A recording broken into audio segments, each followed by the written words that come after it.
Hey, Nichole Huntsman, your astrologer from moderncosmic.com. On this video, we are going to talk about the Davison Chart, and in particular, we're going to talk about Saturn and what I like to call the slow growth aspects in the Davison Chart. So first and foremost, hopefully you know what a Davison Chart is. It's that chart that is created. You can do this on astro.com for free with their chart drawing software.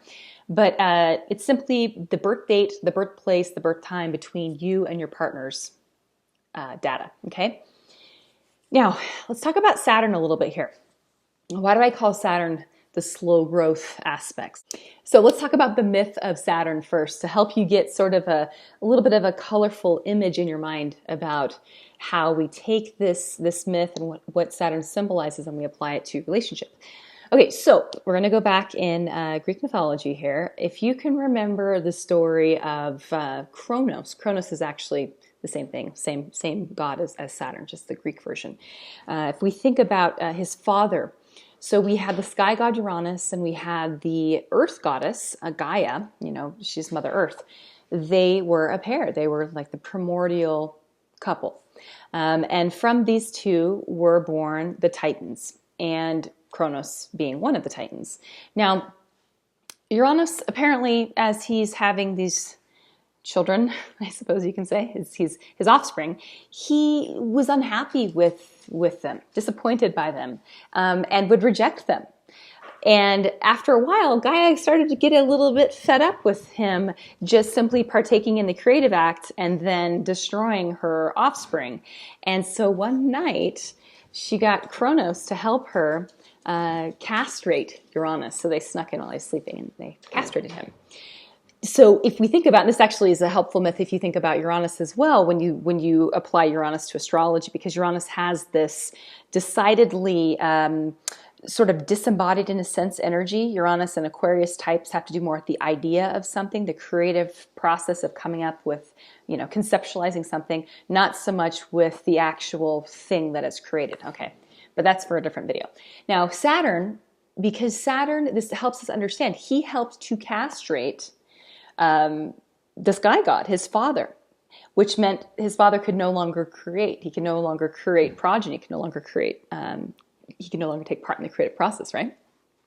So with Saturn, we have this restriction. We have this element of Kronos. The word Kronos, actually, if you've seen the Alice in Wonderland, the trailers for the new Through the Looking Glass Alice in Wonderland movie, you see, I think it's called Father Time, and he's Saturn. That's Saturn. That's Kronos. It's this awareness that you will one day die, that your days are numbered, and that with that comes certain responsibilities, certain duties and obligations if you want your life to unfold in a way that's productive. Okay, so that's Saturnian kind of energy, I suppose, for lack of a better word. Okay, so when we're looking at relationships, we're going to talk about a few specific, very important aspects in that Davison chart that will show you if this relationship is going to be one that has some legs on it, okay, if it's going to slowly grow over time. Now, Saturn in any chart, individual chart, relationship chart, even an event chart, can be a little bit of a stickler and can be difficult and can be challenging. But I've noticed that in Davison charts, when you've got Saturn making these aspects that are either trines or sextiles in particular, occasionally conjunctions as well. But the conjunctions are going to feel more heavy, a little bit more restrictive, and they're going to feel slightly more, they can have almost a depressive quality to them. So depending upon the planet that they're making aspect to. If it's to like the sun or the moon, there can be a quality where the relationship feels heavy. If it's to the sun, the relationship itself perhaps has a lot of burdens, a lot of responsibilities that are asked of both the partners. If it's the moon, then the relationship emotionally, you may be dealing with a partner that has depression. You could actually have a literal depression, as part of the relationship, or it could just be one where you're dealing with responsibilities related to home, family, mothering, children, that kind of thing. But at any rate, let's talk about the positive, the slow growth aspects. So if we've got Saturn making a trine to the sun or making a trine or a sextile to the sun of the relationship, that gives the relationship kind of a mellow maturity. It gives the relationship some staying power where it's going to sort of slowly grow over time. If you're the kind of person that wants things to happen very quickly, if you have strong Saturn in soft aspects like sextiles or trines, in the relationship chart, you've got to just like hold your horses, because the relationship itself has to sort of slowly unfold. And with it to the sun, the relationship is very purpose driven. It needs to have a job to do. And of course, typically romantic relationships, if you're a long-term romantic partnership, more likely than not, there's the opportunity to have children, have family, or at least even if it's just the two of you, buy a house together, run a business together, like do grown-up activities where we are trying to create something in the world, but we're doing it in a way that's, we're committed to something, basically. Okay. Make sure I'm not forgetting anything here. Also, we've got, of course, Saturn in soft aspect to the moon. So this is going to have definitely a flavor of commitment. This to me feels like a mature relationship where the emotional atmosphere of the relationship has kind of a work first, play later flavor to it, almost like someone who's a Capricorn moon.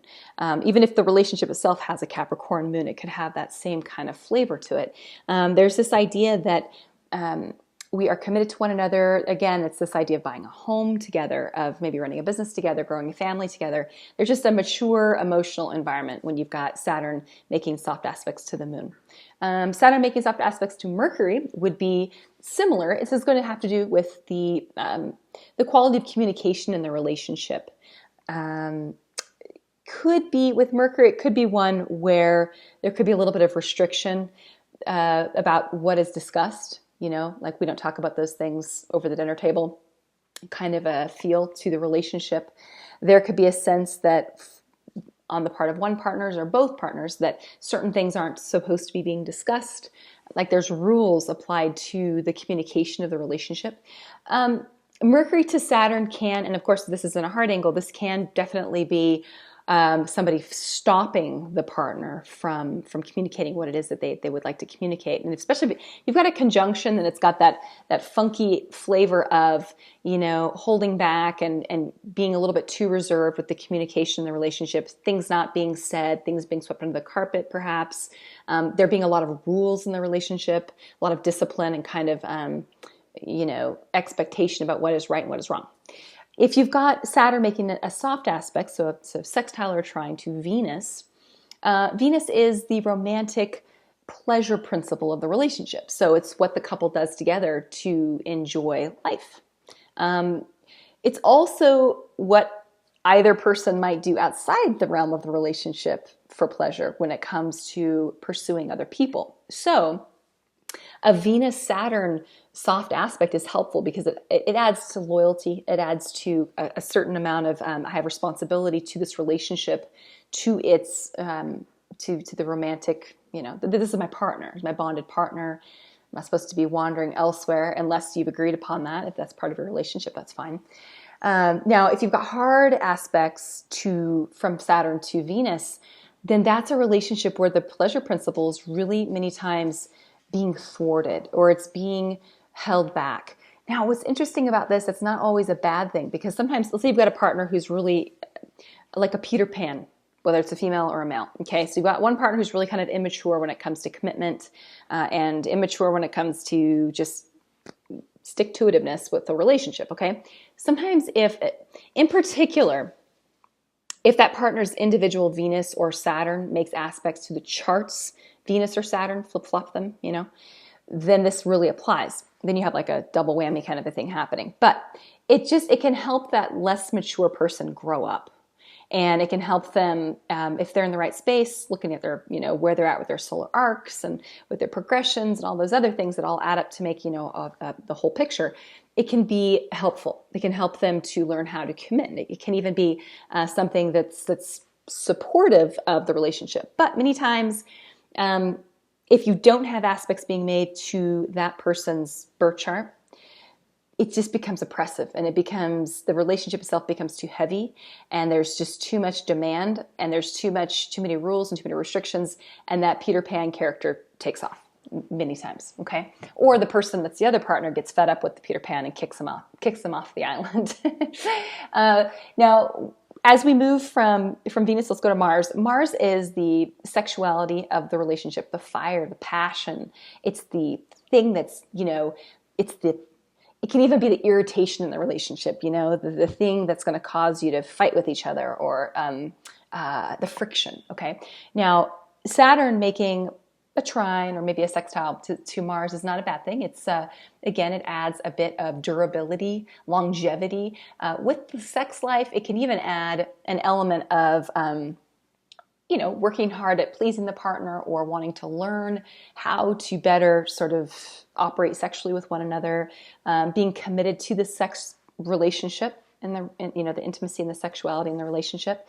Now, it can be, this is the one of all of them that can sort of be, especially if you think about it this way, if you think about Kronos as being the guy who snip, took care of Uranus's, family jewels, and you think about the fact that Mars is the phallus, so Saturn and Mars don't totally get along super well, even when they're trining and sextiling one another. There's an element of the relationship, maybe there can be an element of control, that one person has control over the other person, okay? Like, for lack of a less crude saying, I say this to my clients sometimes, it's like, yes, she has your balls in a vice grip, okay? So this is what I would say to male clients, but it's that idea that it can be good, because again, if you've got a partner who is a philanderer, it can be something that can help this person sort of focus their energy in one direction instead of in many, many directions. So it just depends on, again, just like with Venus, you've got to look at the individual charts relative to the composite chart. So those are overall, and then of course, after Mars, you're moving out to Saturn and Jupiter and the outer planets. So we're not going to look at those, but those are my favorite sort of slow growth aspects. You can also look at the ruler, so the chart ruler, that's the ascendant, the ruling planet of the zodiac sign the ascendant falls into, the ruler of the sun, the ruler of the moon, the ruler of the Venus, etc. You can even do the Mars, Mercury, all of them. If Saturn's making aspects to those as well, it's going to give you a little bit more flavor about how this relationship is going to need to sort of slowly evolve and grow. Okay, if you have questions, let me know, and hope you have a great one. Okay, bye-bye.